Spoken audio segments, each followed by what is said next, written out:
The broadcast is now starting. All attendees are in listen-only mode. Good afternoon, everyone, and thanks for joining in.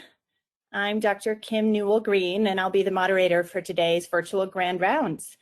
It's entitled The State of the Pandemic, Children and Opening Schools. I'm going to give it maybe one more minute as we count people who are joining us. We have nearly 200 people joining in our webinar today, and we're really grateful that you're here.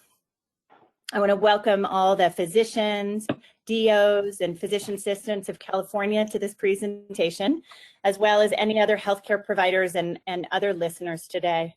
This is our second monthly virtual Grand Rounds produced by the Department of Health and Human Services of California, as well as the California Medical Association, and we have several partners as well we're excited to have.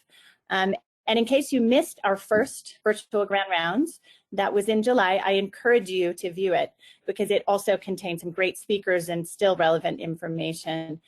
The link is available at covidroundsca.org, and that's where you can also view the video of this afterwards. So as a mother and a pediatrician, I'm particularly excited for today's presentation. I'm, of course, deeply interested in the unique and important clinical presentation of COVID in children, which we'll be hearing about today, including the inflammatory syndrome that particularly seems to impact adolescents. But in this particular pandemic, I actually strongly believe that schools are among the most important drivers of health in our nation's youth. And yet charting a course to successfully reopening schools or navigating distance learning with safety and equity as our vital goals is no easy feat. Of course, none of us could have missed the extensive media coverage and the rapidly evolving discussion about this topic. And I, for one, have found it very difficult to navigate the often inflammatory and contradictory reporting. It's vital that decisions are made based on data and science rather than politics or fear. And so today I'm so grateful that our speakers will give us a science-based discussion about the epidemiology of COVID in children, the current state of the data on transmission in group settings like childcare and schools, and some robust information on the disease in children. Armed with this, we as physicians and other healthcare providers and members of our society and community can all be prepared to advise the patients, friends, and importantly, to be a voice of science and reason in our communities and advocate for innovative, safe, and equitable strategies to make sure that the safety of our children, youth, and families, as well as teachers and staff, and ultimately the future of our state and our nation are central in the minds of decision makers during this unprecedented time. So here's our agenda for today. We're going to have a State of California update by Dr. Alice Chen and Drs. Eric Capon. We're going to look at the recent epidemiology of COVID in children by Dr. George Rutherford. Dr. Naomi Bardock is going to talk to us about COVID-19 transmission in children, and Dr. Annabelle de St. Maurice is going to talk to us about COVID-19 in children and give us more of a clinical picture. And then I hope you'll be able to stick around for a question and answer at the end, which will happen around 1 o'clock. If you're not able to, just know that this will be recorded. I need to briefly talk about some administrative details. You can see our speakers have no relevant disclosures, and just a reminder that CME is being provided today. So you'll be sent a survey and make sure to complete that survey, and upon completion, you'll get your certificate. You can see in the next slide what our goals for this webinar, which I've already alluded to. But first, we're going to actually do a quick poll to see how many of the people on the call, there are now nearly 250 people, how many of you have experienced treating pediatric COVID-19 cases? We know this speaker series is broad and affects all audiences, but we wanted to ask this question. So if you can take a moment and we'll do this poll.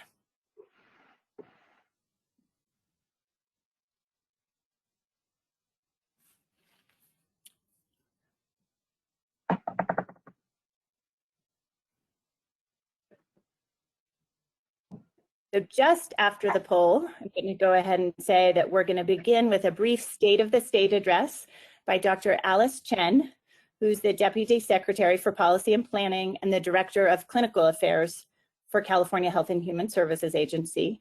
And then she's going to be followed by Dr. Erica Pon, who can only be with us for the first half of this, who is our state epidemiologist and our acting health officer for California.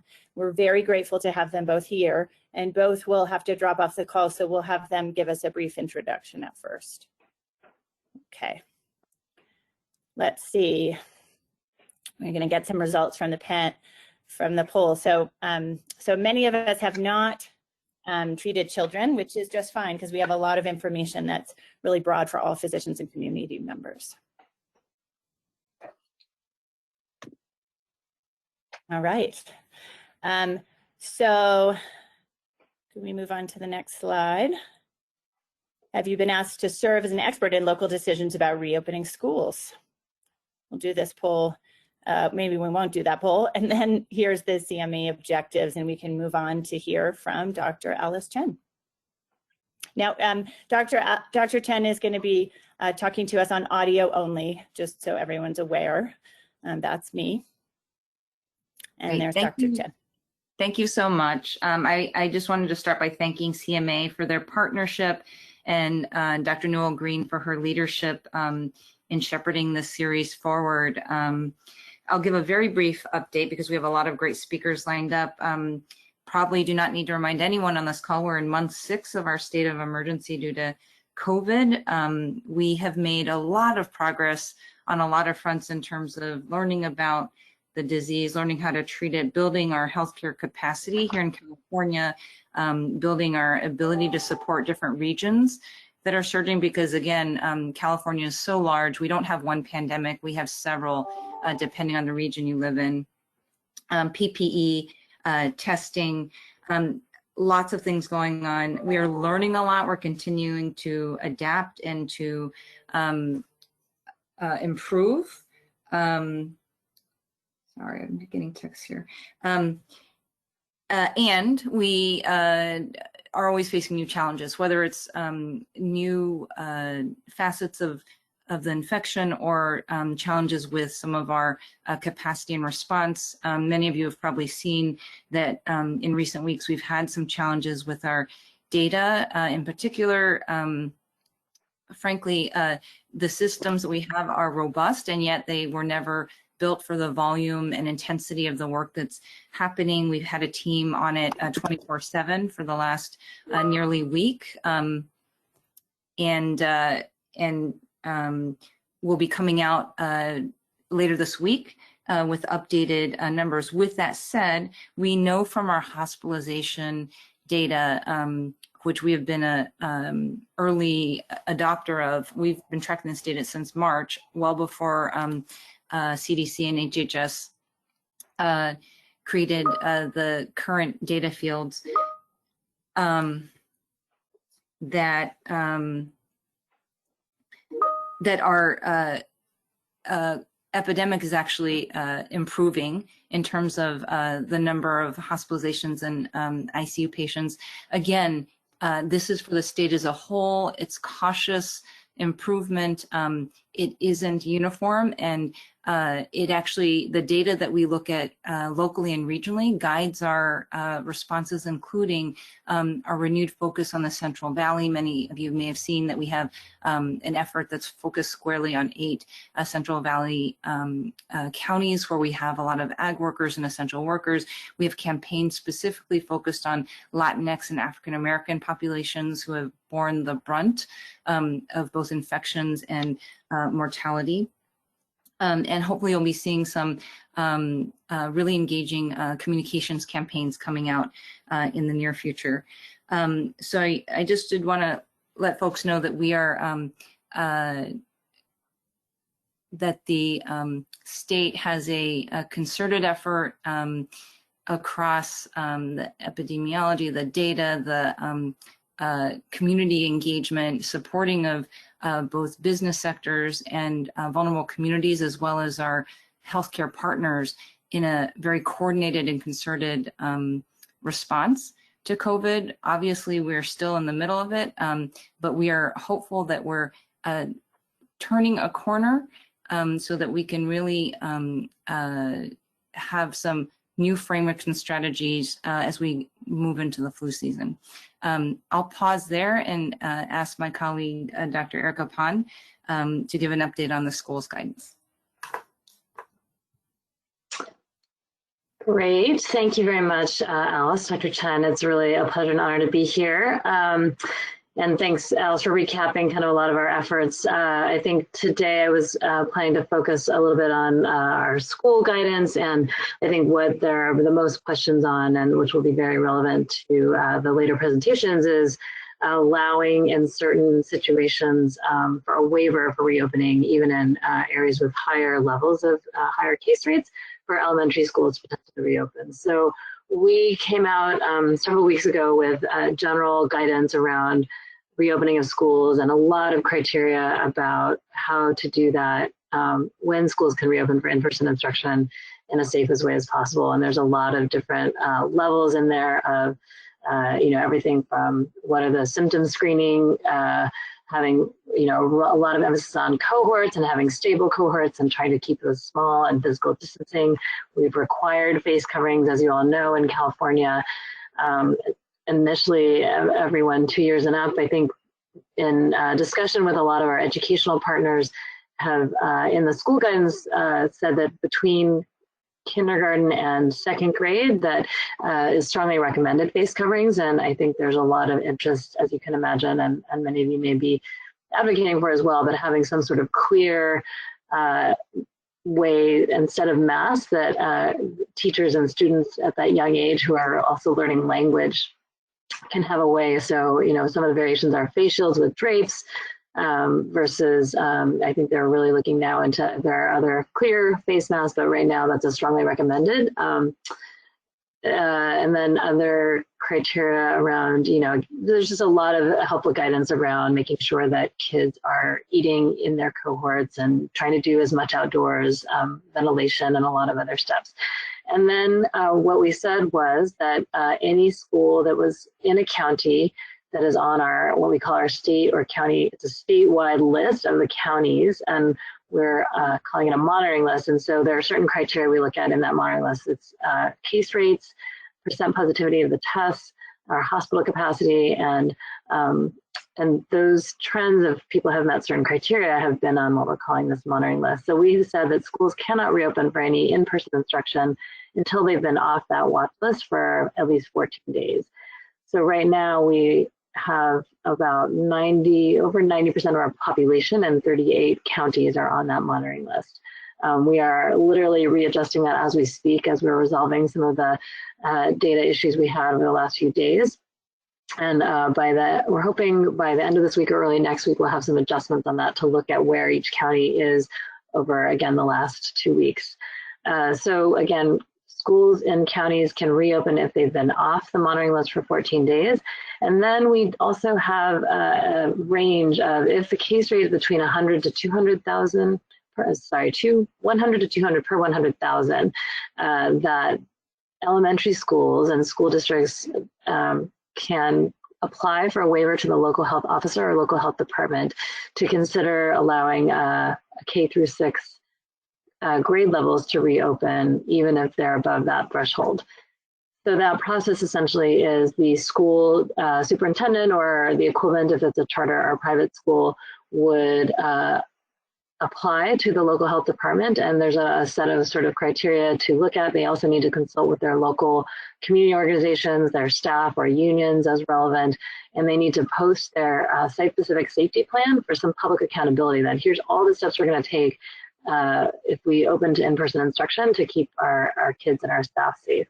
And so there's a list of criteria in a way that the superintendent can apply to the local health officer, local health department. And then the local health officer is going to look at what they've said is in their plan, and they're going to think about their local epi trends and all the other sort of things related to that. So again, they're going to be thinking about their case rates, the trends of their case rates, the trends of their percent positivity, what their healthcare and hospital capacity is. They're also going to be really looking at testing capacity in that community.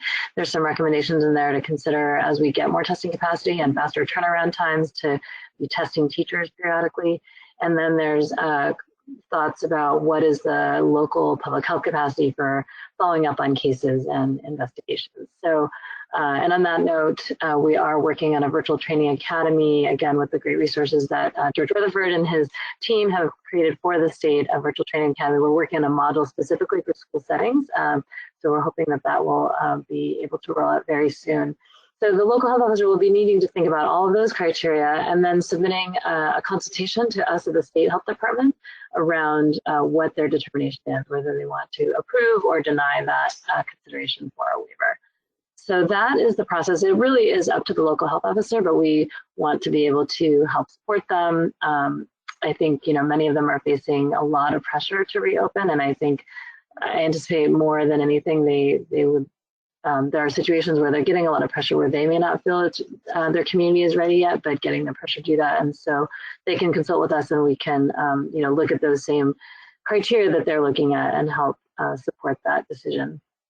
That's kind of the overall process. I know a lot of questions. I was just on a CDE call, California Department of Ed call, about an hour ago. A lot of questions are coming up around special ed too, and smaller groups and learning hubs. We're working on a frequently asked questions related to that and hope to get that out by the end of the week as well. There's a lot of intersections of childcare, camps, learning hubs that we're trying to intersect both with licensing issues around childcare, what a camp is or not, and all that. And also just knowing that kids need to, those of us that are working also need our kids to be cared for, and what are we going to allow outside of the school setting if we're not having in-person instruction. So more to come on that. I will say, especially in this intersection of clinicians, kids with disabilities or special needs or IEPs that really can benefit most from in-person instruction, there are going to be language and allowances for that, and there's not going to be a waiver necessary for that situation for those small groups or special needs children. So we're going to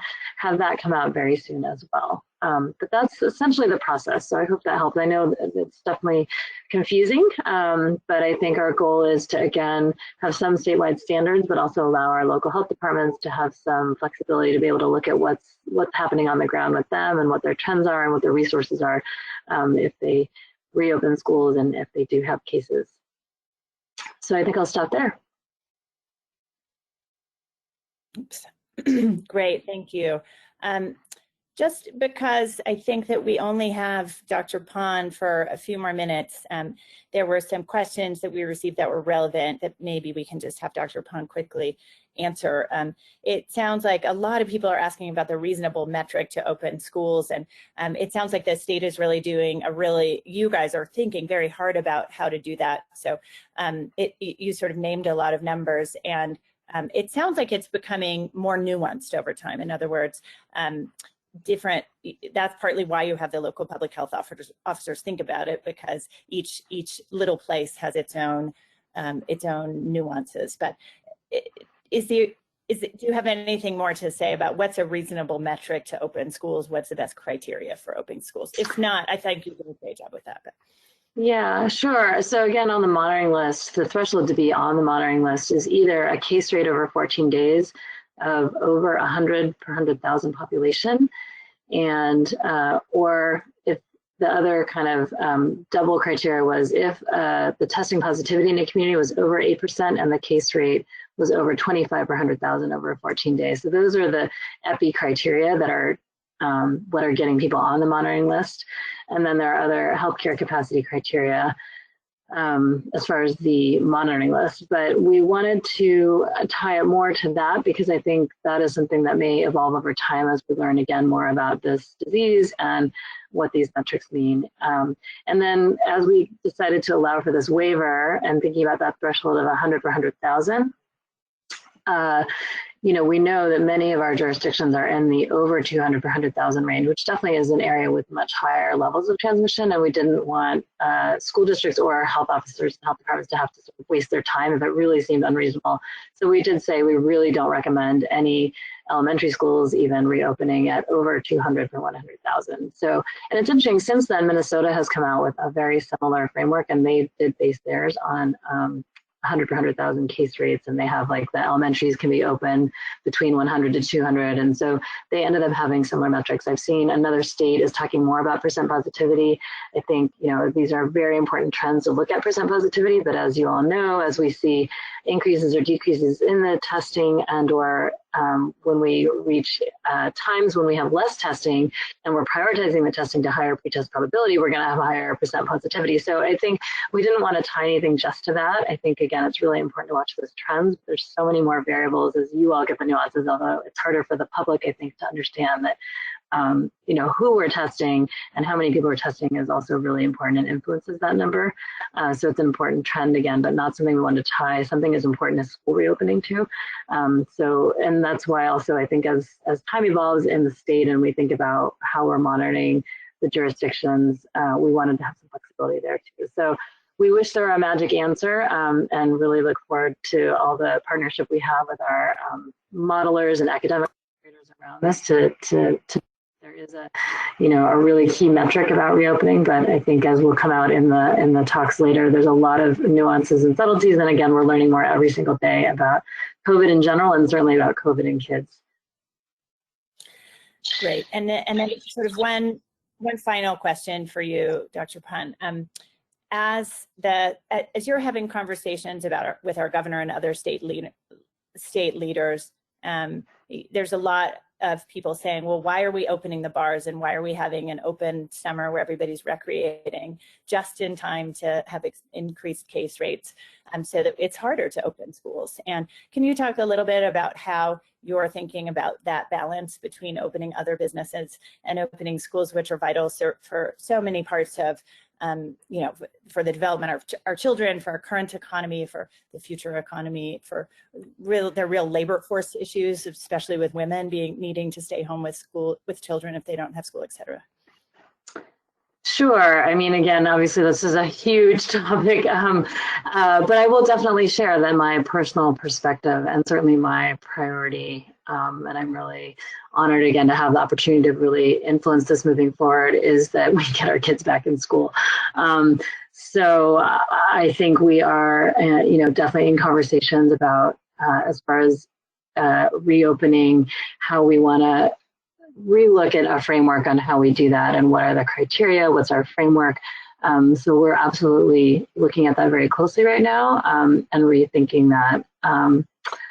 So I think that's what I should say for now, and just that I do personally, again, as a pediatric infectious disease doctor, as a parent, and as the acting state health officer and state epidemiologist, this is absolutely a very important area for me of interest and priority. And I do think, and as I'm sure will come out again in the later talks, that the broader community impact of not having our kids have in-person instruction is something we have to weigh very heavily with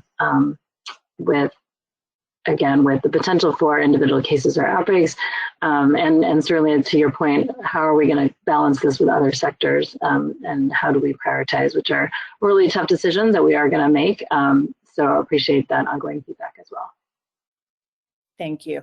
I promised you one more question, but I actually have one more. I just wonder if you can talk a little bit about, in this moment when we've heard that testing is actually harder because of supply chain issues and with these big surges we're having right now, and yet, I understand maybe the CDC says we don't need to test when we reopen schools, but the state guidance says we do need to test, but I didn't see much specificity there. Do you anticipate, first of all, do you anticipate more guidance coming out from the state, or is that really going to be up to local public health departments about what that testing looks like? How do schools know how they should be testing? And second of all, what's the state of our testing in the state? And are we anticipating an increased ability to test coming soon, because schools are opening soon, maybe? Yeah, all really important and good questions. I will say, just to talk about testing capacity, which is sort of the crux of it, I think it's hard to have guidance that we really would want to have without the testing capacity. So our priority right now is expanding that testing capacity. As again, many of you know, our average testing turnaround time has been about 5 days for the last certainly the last week or longer. And of course, we also have heard that there are some sites where it's much longer than that, which is clearly not helpful.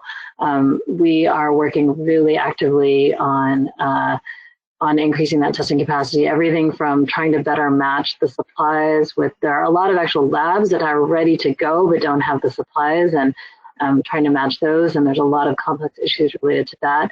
And then we're also really looking at how can we, there's a lot of work going into how can we, you know, as a state, increase that testing capacity. And so it's a high priority right now. And then we're also, of course, looking at pooled testing. And now that that's going to become, you know, Stanford's doing that now. And as that becomes more available, I think that's going to be an important piece. So to your point, and I think we really need to solve that problem before we can come up with concrete testing, because we have some ideas about what testing would be ideal, but if no one can implement it, it's not helpful guidance. So we really need to work on that testing and turnaround, which is another piece to when can we reopen schools. And again, I'm sure Dr. Bartek and others will be talking a bit about that as well.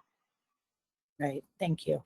Well, thank you so much, Dr. Pan. And Alice, is there anything in the, you're listening to us, I think, that you'd like to add before you both need to drop off the call? I'll take that as a no. Okay. Well, Dr. Pan, thank you again for this important work that you're doing right now.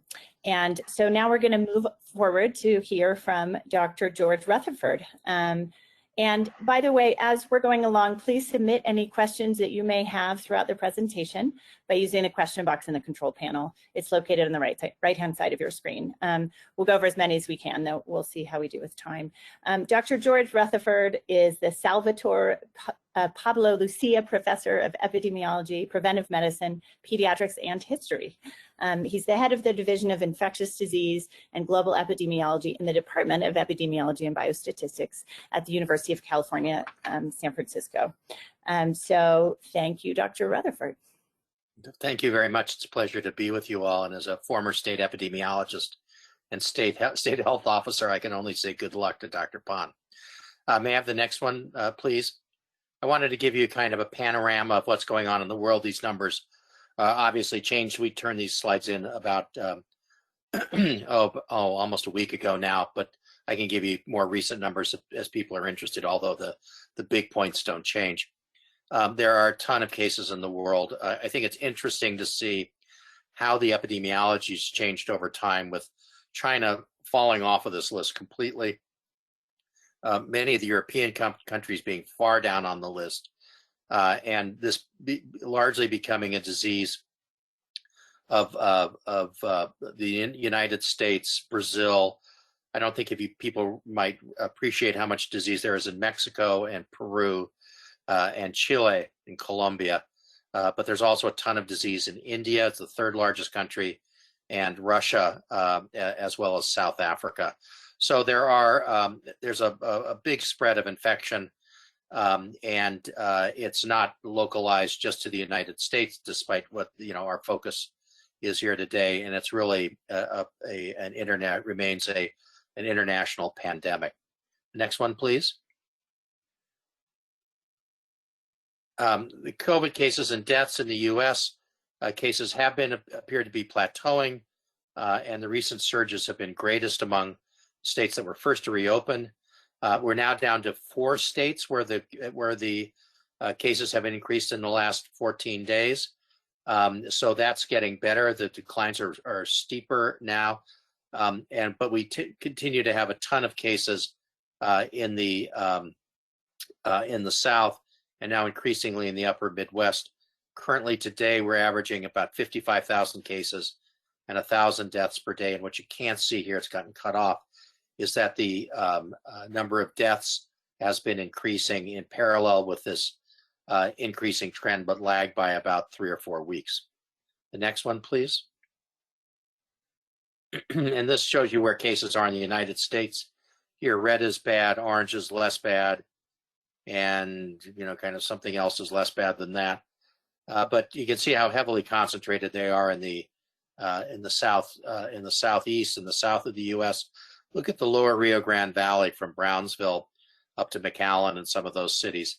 It's just horrendously complex world there, and with tons of cases. In the West, this is a disease that's moving from urban areas into more rural areas, which is not to say that there are not a ton of cases still in urban areas, but this is part of a real Latinx epidemic that we're seeing in the West. The next one, please. This is data that CDC published a while ago at the end of May. And what I wanted you to see were the total number of cases among children and adolescents overall. Here it's 1.5 plus 3.7. 5.2% of all cases were among 0 to 19-year-olds in the US, with the 0 to 9s being much less frequent than among the 10 to 19-year-olds. These numbers really, and the numbers have changed, but the proportions really haven't. The next one, please. In California, when this was put together, we'd had 527,000 cases and 9,700 deaths. There's a similar trend in California as we're seeing nationally, although the problems with the CalReady system, the reporting system, call this downward trend into question. I hope that that once we get this straightened out, as Dr. Pond says, by the end of the week or early next week, this pattern will continue. We do see increasing deaths statewide that parallel this increasing trend. While California surpassed New York as the state with the most cases a couple of weeks ago, last week it was still third in the total number of cases in the last week, 15th in cases per capita in the last week, 22nd in total cases per capita, and 28th in total cases per capita. So when reporters ask questions like, why is California doing so poorly? You say, well, we're 28th in total deaths per capita. And I think that kind of shows what our real performance has been over the duration of the epidemic. Another thing to point out is that the Department of Public Health and the Health and Human Services Agency have very helpfully put up a number of modeling resources on their website under calcat.ca.gov, I think. Somebody may want to correct me on that. And we're able to look at the effective reproductive rate. This is the number of secondary cases for every primary case on average. We want it to be less than 1, and it's current as of August, it was 0.97. On August 4th, this morning, it was 0.96. So we're maintaining it at a low number. The next one, please. And just to point out where there are cases, Southern California has had a lot of cases. Los Angeles, Orange, Riverside, San Bernardino have really have long been the most important foci of this epidemic. But what we've seen more recently is a real solid spread up the Central Valley, and it's not just in the San Joaquin Valley, but it's extended into the Sacramento valleys, into Glenn and Colusa, Yuba, Sutter counties. This is a combination of, as Dr. Chen said, there's several epidemics going on, but if you could want to characterize them broadly, one is among Latinx, low income, densely housed, essential workers, frontline workers, and their families. This is both urban and rural. These people are, a lot of these are immigrants from Central America, but also from Mexico, and also US-born Latinos who are living in both the agricultural areas as well as in urban areas. There's also a whole series of outbreaks characterized by social gatherings and people who are unwilling to wear masks. Now it's not as bad as the motorcycle rally in Sturgis, South Dakota that we saw over the weekend, but there have been fraternity outbreaks at both Cal and USC, even in the summer, go figure. But this really characterizes a lot of the ongoing transmission. And then finally, we have had large institutional outbreaks in prisons, in nursing homes earlier on, in homeless shelters, and in factories, not just meatpacking factories, but a lot of the kind of food production factories have been implicated in this as well. The next one, please. In the Bay Area, similar patterns with, I put down the R sub E's here. These are pretty much kind of roughly the same, and we're pretty much on target. The thing to add is that San Quentin is a real outlier and contributes to the Marin County data as the Marin County data go up and go down. And currently 67, as of that writing, was 67.4%. This morning, 68.2% of the inmate population at San Quentin was infected. The next one, please. Now, this is an example of people not wearing masks, with the exception of these three people in the kind of left foreground. This is 2 Sundays ago in Huntington Beach. Now, admittedly, these people are outside, but this is the kind of stuff that leads to transmission. The next one, please. This shows you the actual data for San Quentin I think it's on the 4th of August. It's now at 68.2%. The one thing to point out is that this might be our best shot at understanding where herd immunity might lay. Now, admittedly, walking around in this, being at large is hardly the same as being in a prison or being on a cruise ship, but this gives you a rough idea of where we might be able to begin to see herd immunity. You can see the declining incidence, and they've also tried to move people around and protect them at San Quentin, but this gives you kind of a very rough idea that herd immunity may be, at least in this setting, somewhere around 70%. So the idea that we're going to move in the Bay Area from maybe 1.5% prevalence to herd immunity just by letting things go for a couple of weeks is not a happening thing. The next, please. Now, I spend a little bit more time talking about age and ethnicity. The younger cases here, you can see, we don't have that many, but we have a lot of cases among 18 to 34-year-olds. Again, on the right-hand panel, if you look at, this is the 0 to 17s. The gray bars in the histogram are the proportion in the population as a whole, and the blue bars are the cases. So you can see that in the Latinx population, the cases are far in excess of the population. The next, please.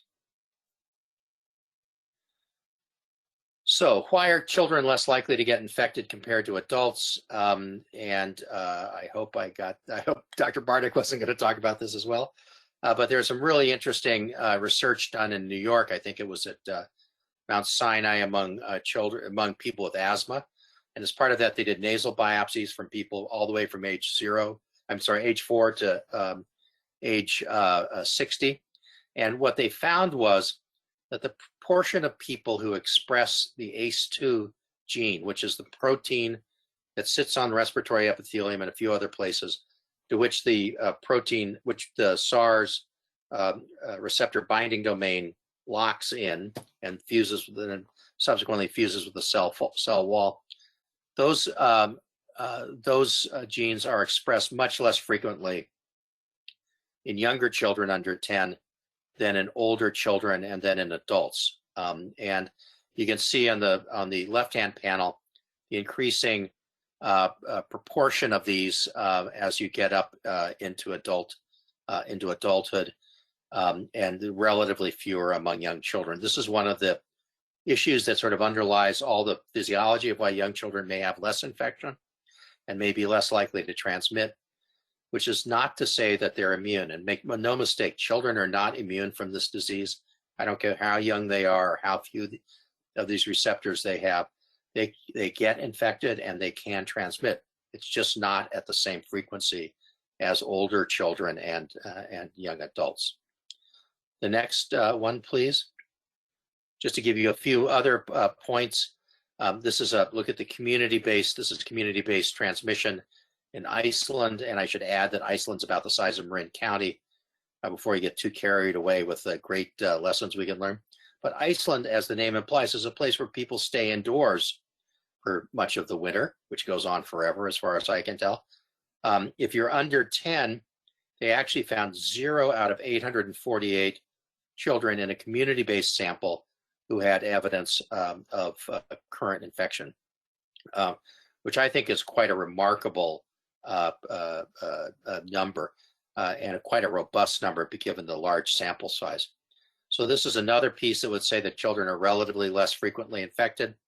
The next one, please. There have been some there's been a series of papers over the since the spring, late winter, early spring from China and from Asia, and which would suggest that most children who are infected are in fact infected in families. In this one by Chu in Lancet Infectious Diseases, 89% of children had been exposed by a family member in a household. Some of the other data here on the right are from the Netherlands, which I realize is not in Asia, having said that already. And the yellow bars are the non-infected contacts, and the purple bars are infected contacts. The ages down the bottom are the ages of the index patient. And you can see there are no infected contacts until you get into the 19 to 29-year-old age range. And that's just shown more clearly in the bottom histogram, where the contacts start to show up in the 19 to 29-year-olds. The next one, please. There's a series of other papers that lead us to this conclusion. Zhu and colleagues found 31 early household clusters or infections, with only out of the 31, only 3 had been caused by a pediatric index case. In contrast to influenza, where 50% of the household clusters were caused by a pediatric index case. There's some experience from France that would suggest that while transmission can occur pretty readily among older high school kids, there was in fact very little transmission to younger kids. And a study in Australia among 18 primary and high school cases, both split evenly between students and teachers, only found 2 subsequent cases, both of whom were in high school, among 863 close contacts. So that all sort of speaks to this point that transmission is less likely to occur in the school clusters we do see are in high schools, and from an Israeli study, I think Dr. Bartek might discuss in middle schools. Next, please. So this is an interesting model that's based from, I think this is based on a Georgia Tech model, which is the likelihood of in a school with 500 people in it, what's the likelihood of coming into contact with someone who's infected, likelihood of an infected person coming to school in the first week. This is students and teachers. And you can see, depending on where you are in California, there's a greater or lesser likelihood, with the highest likelihood in Kern County. That's the dark red one. But you can see through the South, this is, this is really problematic. And in fact, some of the places we've read about a lot, like in Dallas, Georgia, where the picture with the crowded school hallway in the high school, in the school that subsequently closed this week because there are 9 cases that were found. You can see how dark those colors are, and how likely it is that that people will come you'll come into contact with someone who's infected. The next one, please. I will just point out that masks work, and this is an important lesson from history. And I do have an appointment in our History of Medicine program. This is in 1918, San Francisco, in response to the Spanish flu, San Francisco had a really tight mask ordinance. The mayor himself was fined for not wearing a mask. He paid it on the spot, I might add. But the ordinance expired 10 days after the armistice on November 21st, 1918. At noon, all the whistles sounded in the city, and the sirens went off, and people threw away their masks with great joy. The Chronicle said that Market Street was covered in gauze from people throwing away their masks. And 5 months later, there'd been 1,400 additional deaths. So masks are important. They'd done very well up until that point in time, or we had done very well up until that point in time. And then it all went south. The next one, please. So this is what we want to look like. This is Hong Kong, where everybody's wearing masks. And okay, I fully give you that it's going to be tough for a 5-year-old to keep a mask on for a school day, but we're talking Our concern is with middle school and high school primarily, or more so than with elementary schools. And I think that's where we really have to put our efforts to try and assure really universal masking and mask wearing, not only at school, but on the way to and from school and where adolescents congregate. And I think that's the next one. Is there one more?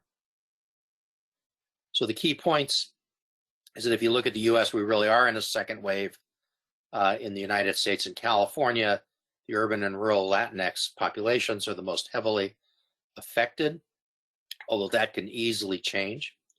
There are disproportionately fewer children, and that, by the way, I didn't really get into it, is a function of density of housing and the kinds of jobs they have. There are disproportionately fewer children and adolescents with reported cases of COVID-19 and lower seroprevalence, SARS-CoV-2 infections. Children may be less likely to be infected and less likely to transmit, although they can both be infected and can transmit, make no mistake. And as yet, we have not seen elementary school outbreaks. So I'll stop there, and I look forward to Dr. Bardock's talk. Great, thank you so much, Dr. Rutherford. We'll move straight ahead to Dr. Naomi Bardock, who's Assistant Professor of Pediatrics and Policy in the Department of Pediatrics and the Philip Arley Institute for Health Policy Studies, also at the University of California, San Francisco. And these two give a great 1-2 punch. So off with it, Dr. Bardock. Thank you so much. I'll be talking a little bit more about COVID-19 transmission in children. I was able to look at George's slides, and so I will be trying to just add to them rather than repeat anything. Next slide, please. Disclosure, I am a pediatrician and a parent, so I am very involved or very invested to some degree in school reopening. However, I also am presenting this data as a doctor, thinking about adults and children together. So I think about teachers who are quite anxious about going back to school, as well as family members who are concerned about kids bringing COVID back. I'm also a policy researcher, so I think about implementation and how do we actually get this done in a way that's safe and equitable, as Dr. Noel pointed out. Our understanding of this disease is rapidly evolving, as Dr. Pan pointed out. What I tell you today might be different tomorrow based on emerging research. And then most importantly, it's a team sport. So a lot of what I'm presenting today is the result of lots of thought partners and collaborations with people. Next slide. The overall sort of outline or goals is to, I'll explain the latest evidence on COVID-19 transmission in children. I'd also like to give you guys a bit of a framework for interpreting new evidence or news media that are relevant to school reopening decisions. Next slide. So the framing for school reopening, I think, is really important. And Dr. Noel actually already highlighted a lot of these points, so I won't go through them deeply, but we really have to think about the compared to what. Right now, we are measuring, all of our metrics are based on cases, hospitalizations, positivity rates. We have to remember that there's a lot of fallout from not reopening schools, including economic devastation, financial instability. Though there's limited illness burden in the children, the families with children bear a large brunt of the economic devastation, which is mediated through school closures. There was a loss of education in the spring, starkly deepening existing disparities for low SES students, and increased anxiety and depression for students and adults of all SES, all age groups, extensive unemployment and job loss, entrenching gender inequities and pay gap for the women who shouldered the homeschooling or childcare burden, which that was the pattern that was sort of seen. It was more falling on women than men. And then signs of increased child abuse, domestic and intimate partner violence, which has been shown in a little bit in the current pandemic, and then also data from prior recessions have shown this. Next slide. I want to acknowledge that there's actually been a big journey that we've all been going on together. It's an intellectual and emotional journey. Stage one is in the very beginning, we were all worried children are viral vectors. Having schools be open would be a terrible idea. I mean, people weren't talking about it in stage one, but we didn't even think about it. Stage two, after sort of the first surge and we were coming out of it, was a sense of actually we should definitely consider reopening schools as soon as we can. It clearly had bad effects. All the slide I just showed you, all those economic devastation, the inability to work, the effects on kids' education. It was clear that it was not good for us. And there were other countries that were showing It could be done. It could be done safely. There were no massive outbreaks. It really looked like we could potentially do it. Stage 3 was the beginning of the second surge, and the recognition that it was going to be really hard to do school reopening safely without a lot of thoughtfulness and making sure that it was safe, partnering with teachers, with schools, and with family. Next slide. And then stage 4 is surge, and the sense that schools cannot reopen when there's high community prevalence. And that's being borne out with the data, that if there's high community prevalence, there's going to be a lot of infections in the schools. Teachers are extremely worried. The teachers union is very worried. And there's a sense that we know from the slide that George just showed, there will be cases in schools, no matter what age and what the transmission patterns are, because there's high community prevalence. Families are also feeling worried, but also many of them are feeling desperate about how to get back to work and how to get their kids back into an educational setting that works for them. And the last thing to say, there's lots of news articles every day, every week, with new science and new outbreaks getting reported. And frankly, I've been watching almost everybody have a huge emotional roller coaster with every new news report that comes out. So the goal for me in general, and the goal for me today, is to try to say, what do we know from before, and how do we incorporate what we know from before into what we are learning today? So anytime there's a new outbreak or new report, what are we learning from it, and how can we move forward, and sort of to try and steady the ship a little bit instead of being jerked around by the big emotions that are so natural and so hard. Next slide, please. Just a brief, very important point to make: teachers and educators are key partners. What's good for teachers is good for students, it's good for families. It's a false dichotomy or a false setup that there's actually a tension between what's good for teachers and what's good for students. So really important to remind us that we're all in it together, and we got to do it right for everybody. And the school reopening goals are equity and safety. Next slide. So we know more now than we did in March. Next slide. What do we know so far? I'm going to try and give you guys a brief summary of the data on COVID and children and transmission. It won't be comprehensive, but it highlights some themes and a few key articles and reports, and it's going to add on to what George sort of went through. Dr. Rutherford mentioned this ACE2 receptor study, which I think is very important. That my take-home point for it, to help people remember it, is you need a doorway to get into the body. If you don't have a door, which is the ACE2 receptor, then you will not have very much disease, or it will be limited disease. The one limitation to this study as we think about school reopening is that they chunked the age categories into 4 to 9 and then 10 to 17. So we don't know about middle schools very much from this particular study. It's possible that the uptick happened in kids older than middle school, and we just don't know that yet. And then there's a couple practical considerations to understand why kids might not have it so frequently or less severely. They have a smaller lung volume, which means they have a smaller cloud of viral particles, which actually that more has to do with their ability to transmit it. They also tend to have, because they have less severe disease, they have less coughing, and therefore also they're going to just do less spreading because they're creating less particles outside of their bodies. And then children are shorter than adults. Very sort of practical take-home lesson, but gravity is going to pull those respiratory droplets down. And so to the extent SARS-CoV-2 transmits via respiratory droplets, they go down instead of up in terms of the child to adult transmission. The aerosolized particle piece of the infectiousness is a little less clear, and a kid who has aerosolized particles, those aerosolized particles can sort of drift around and they don't necessarily always go down. But those are sort of the other practical things people can think about, particularly as they think about reopening and a teacher interacting with a kid. Part of this lesson is stay higher than the kid, because that's one of the ways that you might get exposed to the virus. Next slide. I briefly want to touch on a big article that came out last week, which said, children might be super spreaders. They are equally infectious or more infectious than adults. So there's two things to point out. There's an early article from Drosten et al. From Germany that looked also at SARS-CoV-2 viral load by patient age.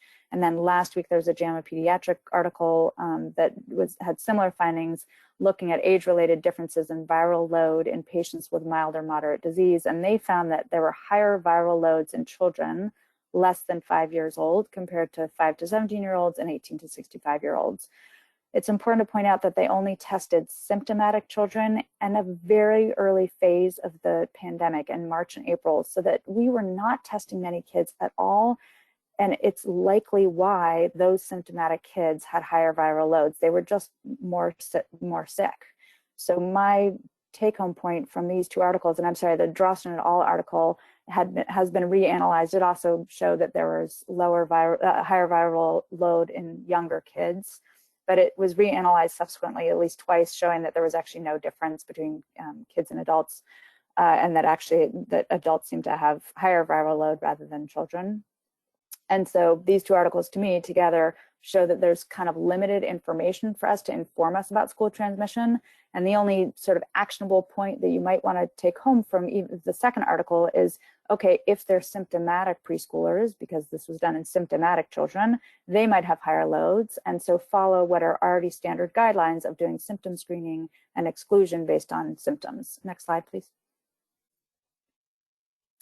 I'm going to touch on this theme again. High schools are different from elementary schools. Dr. Rutherford pointed out this article from France and Oisy, France, which early in the outbreak, showing that in a time when community prevalence was 9%, there was a very high rate of infection in staff, teachers, and high school students. When they did an examination in the high school, the elementary school, at the same time, they looked at some elementary schools, and you can see the antibody testing in the elementary schools was only 4% of non-teaching adults, 7% of teachers, and 9% of students, which is basically community prevalence. Again, evidence that children got COVID-19 from a household contact and not from school. So the implications there are that elementary schools don't show evidence of transmission in the schools beyond what's happening in the community, but high school transmission did occur with higher rates than the community. Next slide. And then this article about an Israeli high school and middle school outbreak that Dr. Rutherford also referred to, and I'm just going to talk a little bit more about.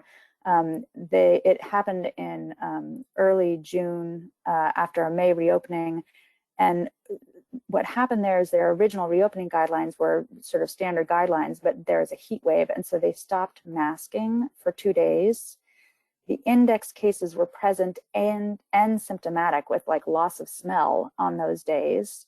They weren't doing any distancing in classrooms. There were 35 students in a class. The air conditioning was on, the windows were closed, and it led to a very large outbreak of more than 150 people, with 13% of students infected, higher in the middle school than the high schools, and 16% of teachers infected.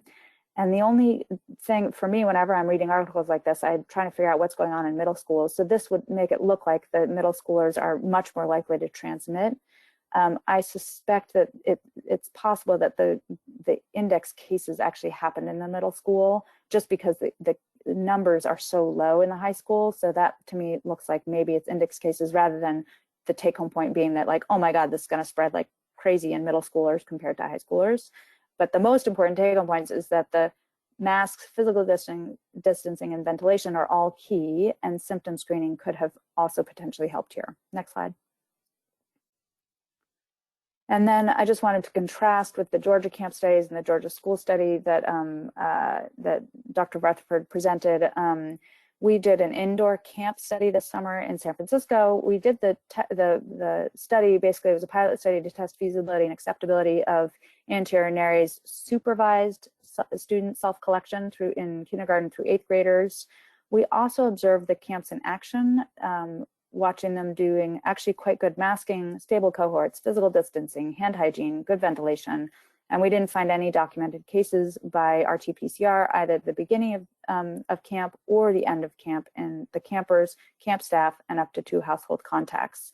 So the implication from that is if you're following public health principles, it is possible to do this. The schools and camps in other states and countries that are not following these principles have had the cases then shut down. So we have actionable things to do in an indoor camp or school type setting. Next slide.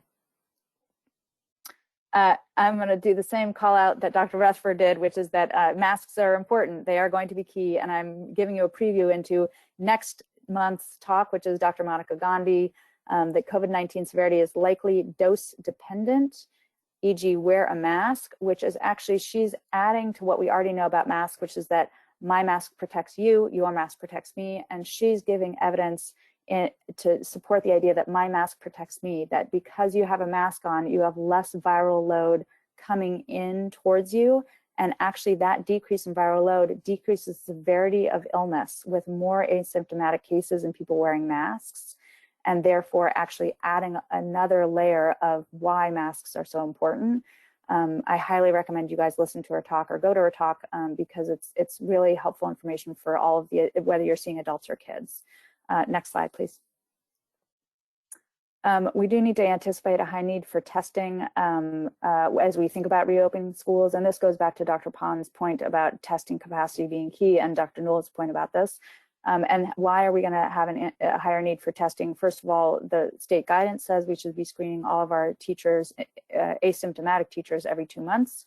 Though they say we recognize there might be some limitations in test capacity in your communities, so you don't have to do this. They just recommend it.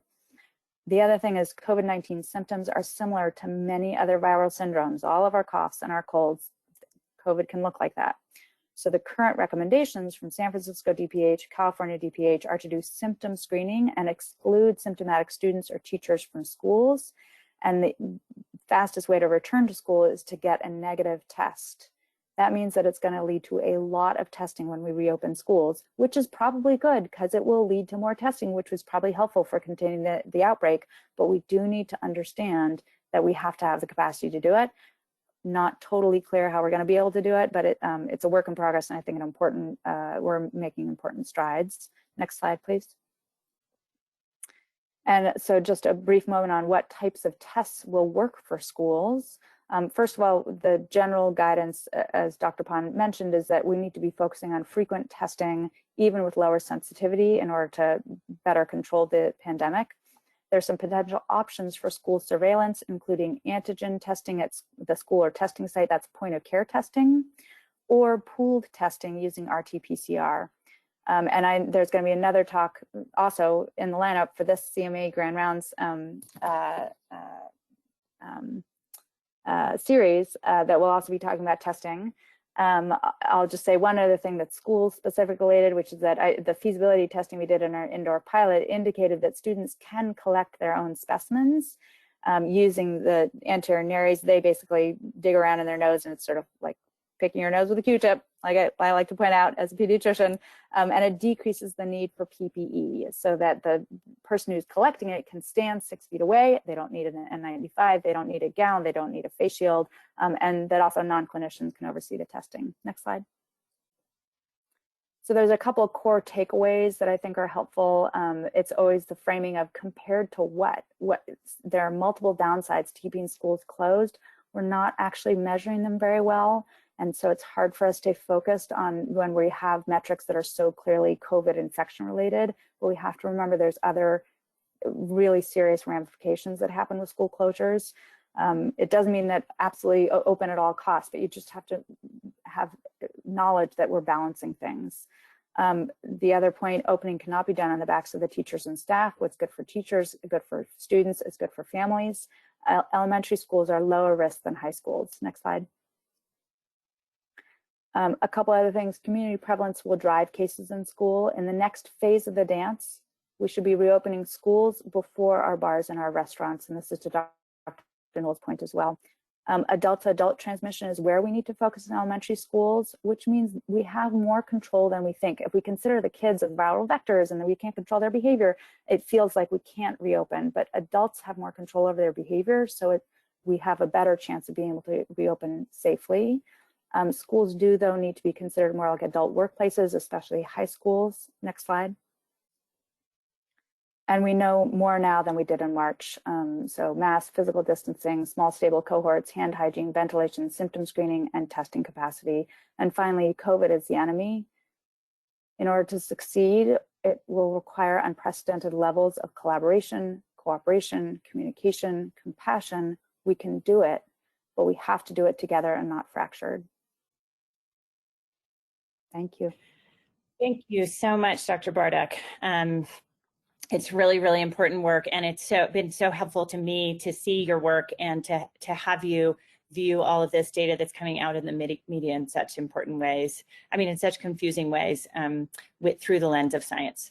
So we're going to move right on. I recognize we're late, and for those of you who have to drop off, please do come back and watch our video. But I'm very excited to welcome Dr. Annabelle de St. Maurice, who is a pediatric infectious disease doctor and the co-chief infection prevention officer at UCLA Health.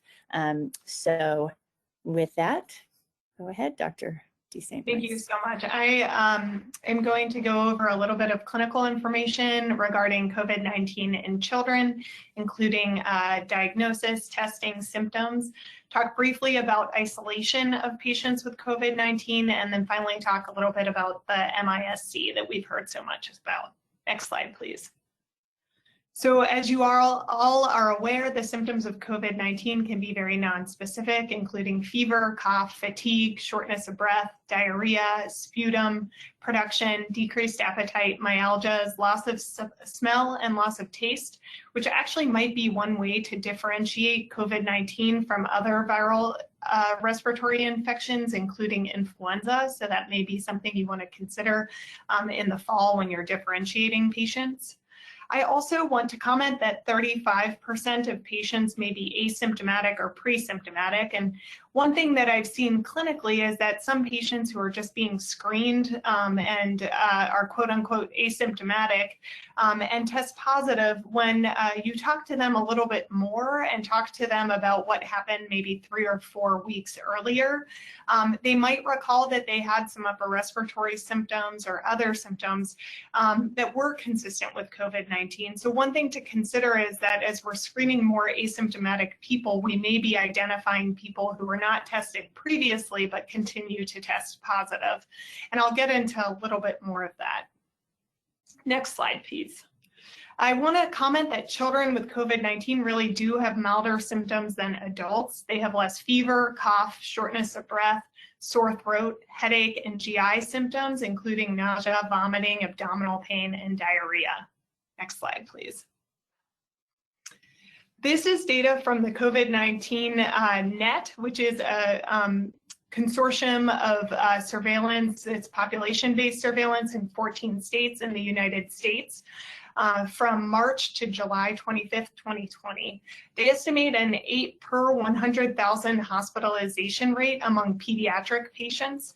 The highest rate among children is in those who are less than 2 years of age, as you can see on the dashed line in the slide to the right, or in the graph to the right, rather. Of those who are hospitalized, it's not surprising, but 42% had one or more underlying conditions. The most commonly identified underlying condition was obesity. However, chronic lung disease and prematurity were also commonly identified in those who are hospitalized.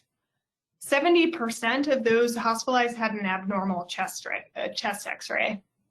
And according to data updated through August 9th, this is national data. There have been 77 pediatric deaths in the US. I urge you all, if you want up-to-date data broken down by age groups nationally, to visit the CDC COVID data tracker, which is just like FluView, but for COVID, and really provides up-to-date, accurate information. Next slide, please. As far as treatments, currently there are no FDA-approved treatments for COVID-19. However, based on preliminary clinical trial data, remdesivir really should be considered in some patients with severe disease. However, it really hasn't been studied or evaluated in children in clinical trials. It is available for children and pediatric patients through the FDA Emergency Use Authorization and the Compassionate Use Program.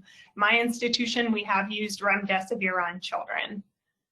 The priority, though, for treating individuals with remdesivir, according to clinical trial data, is that they should have a supplemental oxygen requirement, but not yet be on high-flow nasal cannula, non-invasive mechanical ventilation, ventilation, or ECMO. And this is based off of the highest efficacy of remdesivir in those who are on supplemental oxygen, but not yet on mechanical ventilation or other non-invasive forms of ventilatory support.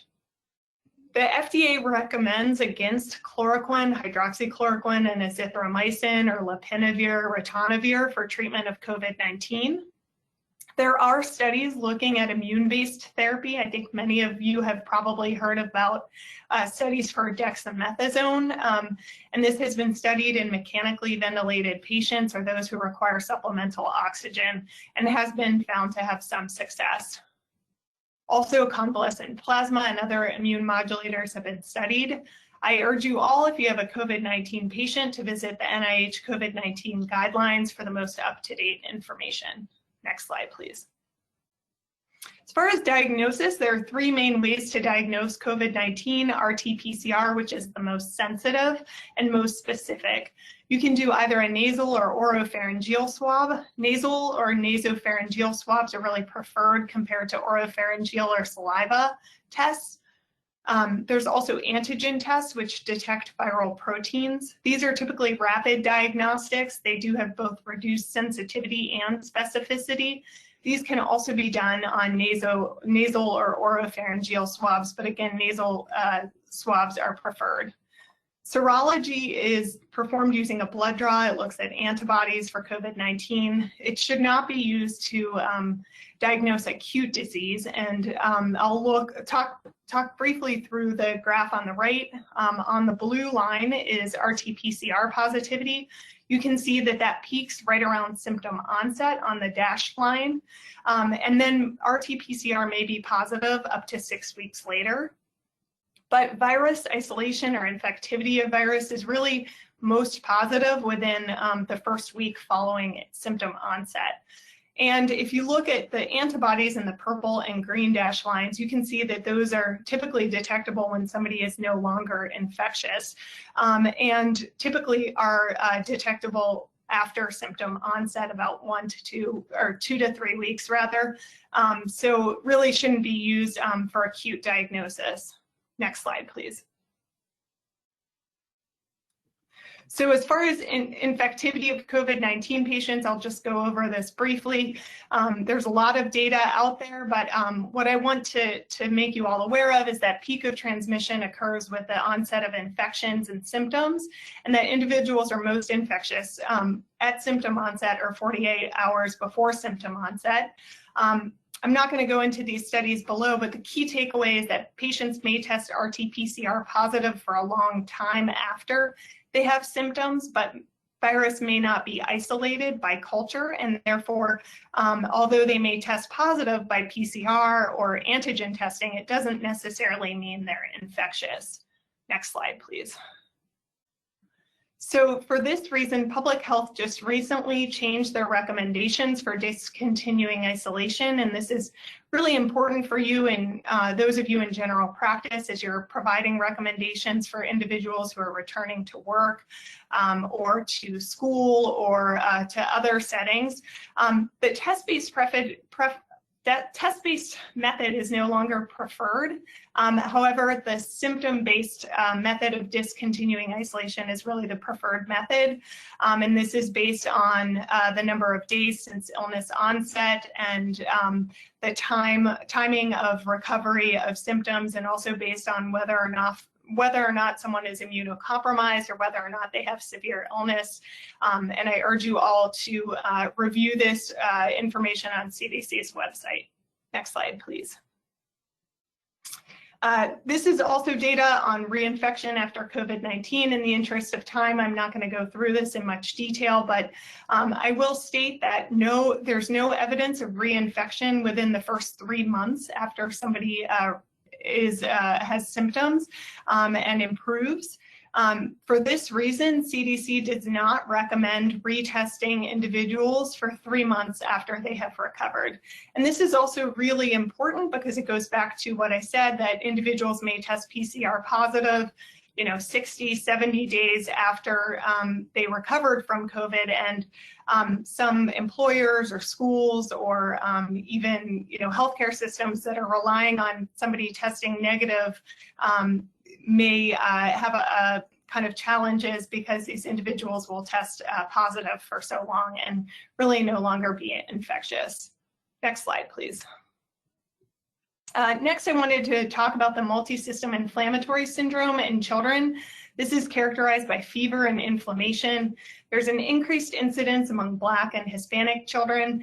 It can present with mild to severe symptoms, and there is some overlap with Kawasaki disease. Next slide, please. There was a great study in the New England Journal looking at 186 pediatric patients with MIS-C. Of those, 70% tested positive for SARS-CoV-2 by PCR or serology. The other 30% had an epi-link to somebody with COVID-19. The median interval from them having the COVID-19 symptoms to when they had MIS-C was about 25 days. Next slide, please. The race and ethnicity of these cases in the US demonstrated that the majority were Hispanic or Latino, about a quarter were Black, non-Hispanic, and the rest were white, non-Hispanic, or another race or unknown race. Next slide, please. As far as the clinical course, I think this is what's been most impressive with MIS-C is just how many organ systems have been involved, at least 4 or more in this case series. Most of the children presented with GI symptoms and inflammation of the GI tract, although 80% had cardiovascular involvement, and of those, 8% had coronary artery aneurysms. Others had involvement of the hematologic, mucocutaneous, or respiratory symptoms, and about 80% were in an ICU and 20% received mechanical ventilation. So just demonstrating how sick these children were. 4% received ECMO and 4 patients died. Next slide, please. As far as the geographic distribution, it's also quite impressive. It does appear to be more commonly seen in the East Coast and Midwest. In California, we have had fewer cases than some of our colleagues in the East Coast or West, or East Coast or Midwest, rather. Next slide, please. So as far as the case definition, this is the CDC case definition. It's defined as having an individual has fever, laboratory evidence of inflammation, and clinically severe disease requiring hospitalization with at least involvement of 2 or more organs, and having no alternative diagnosis. And the individual also has to have a positive test for SARS-CoV-2 or exposure to a suspect or confirmed case. Next slide, please.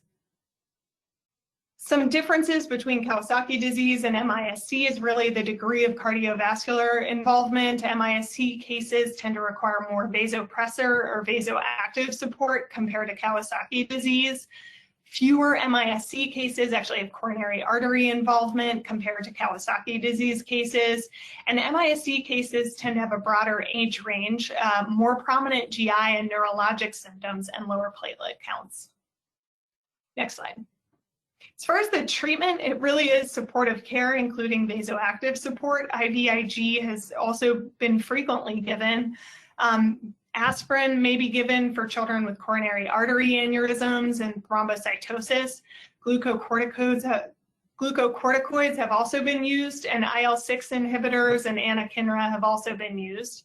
I would highly recommend, if you have one of these cases, looking at the American College of Rheumatology guidelines. I find these to be the most comprehensive, and these guidelines can be found at that website below. Although they haven't been published yet, they are widely available on their website. Next slide, please. So as far as the key points, children do have milder symptoms of COVID-19 than adults. RT-PCR testing may be positive for months after a patient has recovered, and a symptom-based strategy is really now recommended for discontinuing isolation. Children may develop a rare inflammatory disease from prior COVID-19 illness called MIS-C, and treatment of MIS-C may include supportive care, IVIG, and immunomodulators. Next slide, please. These are some of the references. Next slide. Next slide. And thank you all for having me. Thanks so much. I am really grateful for all of your presentations, and I'm also grateful for all of your flexibility since we had some changes with Dr. Pond's schedule. I really wanted to get her involved in the front, but we do have about 10 minutes left for questions. And so I wanted to start, if we may, with you, Dr. de St. Maurice, and just to really be clear, what is the current understanding of what pre-existing conditions, we saw your list of kids who have more severe consequences, but that might place a risk at higher risk for complications of COVID-19. And therefore we might think as a pediatrician advising a family or as a parent about excluding them from school. And maybe as you answer that, you can comment on asthma, which is something we frequently think of as an important pre-existing condition that may make people at higher risk for influenza. But my understanding is maybe it isn't such a difficult pre-existing condition for COVID. So if you can talk about that, please. You know, as we all know, asthma has different levels of severity. So I think it does depend on your children's level of severity with their asthma. Same with prematurity. I think all of these are really on a spectrum. I would encourage you, as you're talking to families, to really evaluate that. But really the most important thing that I think Dr. Bartuk and Dr. Rutherford have brought up is, you know, a lot of this depends on what's being done in these spaces and in schools. I do think that individuals with mild asthma who are going to a school that's following public health recommendations, you know, really could attend that school as long as their school is adhering to these recommendations. Also want to put a plug out for JPIDS just recently published recommendations for schools for children who have transplants, solid organ transplants, and returning to schools. I think this is a great resource for those of you who are taking care of those children. I really recommend that you review them. And the answer isn't, you know, that a child with a solid organ transplant or with asthma can't attend school. It's just you have to kind of look at the context that that child is returning to. Great, thank you. That's really helpful. And maybe, I'm not sure if Naomi or George or even you, Annabelle, can maybe give a comment on what your thoughts are. Dr. Pond alluded to it, but what are the best PPE for kids and teachers? Are cotton masks sufficient? Do we want cotton masks with filters? Do we want to use surgical masks in schools, these masks versus face shields, et cetera? Do we want eye covering for teachers? Anybody have a comment on that from a data standpoint?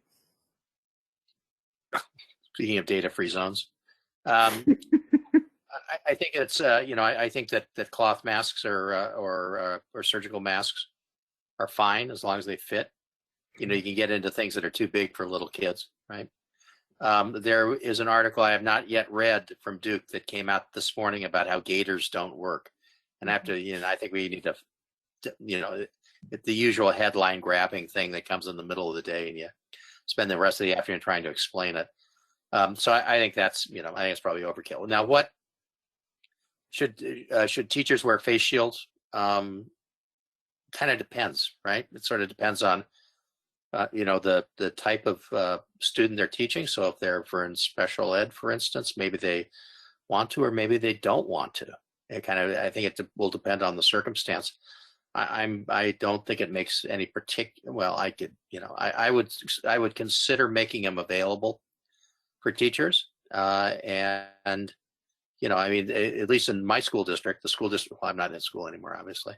The school district where my children went, you know, the median age of the teachers, I'm sure, is in the 50s. They're in their 50s, and so you might want another layer of protection. Now, if they're wearing glasses, that's probably enough. But you know, and you can't substitute face shields for masks. It would be in addition to. I don't know, Naomi, do you have thoughts about it? No, I would agree with all that. And my only additional thought is focusing on the adult to adult transmission piece is really important. So as we think about, like, there's lists and lists and lists of things that we could do to increase safety. And I think that as we try to think about how we make interventions in the schools, if we put an extra face shield on a kid or an adult, and we feel like we have done a lot to increase our safety, and we spend less time and energy on things like when adults go into break rooms and they take off their masks and they eat together, then we have failed by making people think that they are safer when actually we focused on the wrong intervention. So I would actually say we just need to prioritize what are the top things that we think are really going to decrease transmission and go through it that way, and that will help answer the question, do we do face shields or not? That's a helpful perspective. And just one more question on schools that has been asked is, what about ventilation? We know ventilation is important. So, you know, are fans, is there much data on what equals good ventilation? Fans in the classrooms with open windows, or fans helpful? Can anybody comment on what is good practice in ventilation look like? Well, it depends on which way the fan's blowing, obviously. This is not a simple question. Yeah. I will point out, Naomi can answer the hard part of this, but I'll point out the easy part. And then in 1918, the New York City school system did not close. They moved all their classes outdoors. And they see these pictures of kids wearing 3 pairs of mittens, you know, trying to write at a desk, you know, with snow around their feet. You know, okay, Lake Tahoe, maybe. All right. But it's, you know, and in Denmark, they've closed down the streets around the elementary schools and are teaching all the kids outside. So that's like really pushing it, right? Now, okay, do you want to do that in Palm Springs in August? You know, probably not. But it's, you know, I mean, you know, ventilation's important, and I think especially if there are air conditioners involved and is some air recirculation, I think the standards have to be really carefully paid attention to. And ASHRAE, and not an organization I invoke a lot of times, but the American Society of Heating, Refrigeration, and Air Conditioning Engineers, ASHRAE, have great standards, and they've updated their standards relative to COVID. Naomi, want to add?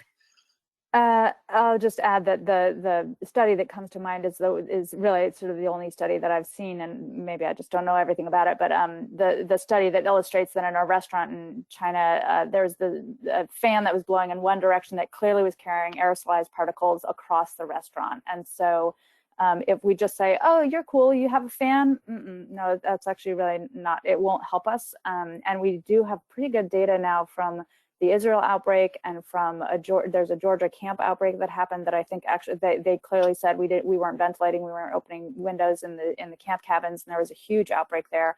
So the ventilation piece is super important. And I don't know, I can't tell you what the perfect solution is. People talk about HEPA filters, et cetera. That's data I'm not familiar with the absolute recommendations, but it for sure is somewhere where we should be paying attention. If I could just add one thing, I think the most important thing is the number of air exchanges, not necessarily like circulation, but the number of times the actual air is exchanged in the room. And that's something we've seen in our hospitals. We haven't had, you know, cases of airborne transmission. So I think that's really what you need to kind of look at. Great. And the magic number is 6, by the way. 6, okay, good. Keep that in mind, George, thanks. I think this is going to be our final question today. I could sit and ask you guys questions for so long, but Annabelle, just are there any thoughts on the regional distribution of MIS-C, or is that just sort of, are you thinking that's? Yeah, you know, there's a lot of hypotheses about maybe risk factors for MIS-C being not uniformly distributed across the US, or there's a lot of kind of theories about, you know, differences between viral strains, but I think a lot of that is, you know, theories. I don't think we know exactly. I don't know if Dr. Rutherford has anything else to add, but on the listservs and talking to others and reading the literature, really no one knows why that is the case. Okay, great. Well, I want to say thank you. That's unfortunately all the time we have today for questions, but I want to extend a huge thanks to all 4 of you and to Alice and Erica, Drs. Pan and Chen, for presenting our content today. And for everyone listening in, taking time for this. As Naomi alluded, we think that our current plan is to talk about masking and testing next month, second Tuesday of the month. So please tune in. We think it's going to be fantastic again. And we are building, with all the questions, we're building some toolkits and FAQs online for the questions we don't get to. So please go to our website. And then you can actually subscribe to COVID FAQ updates to receive notifications about that. And just a final reminder, do your survey if you want CME. And also included in the email about that will be instructions on how to access the recording of our webinar. So thanks to everyone, and everyone have a great day and be safe. Thank you. Thank you. Thank you, everyone. Thank you for the invitation.